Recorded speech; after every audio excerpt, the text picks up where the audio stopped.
Okay, this is a quick video out to Josephine from the Best Uni. And I wanted to show her, or I wanted to show you, Josephine, because I'm hoping you'll find this video, but other people will find it too.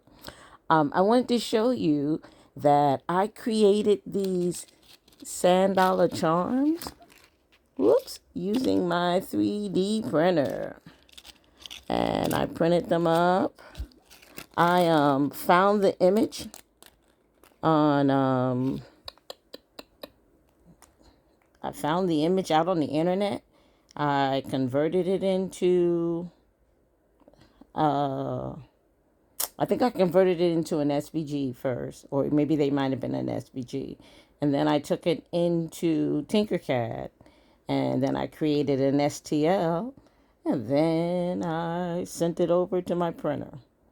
So I just wanted to show you it's possible. And this was just plain PLA, nothing fancy.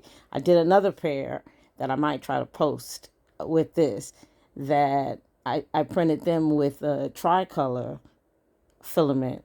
And they kind of turned out all right. Okie dokie. Bye bye.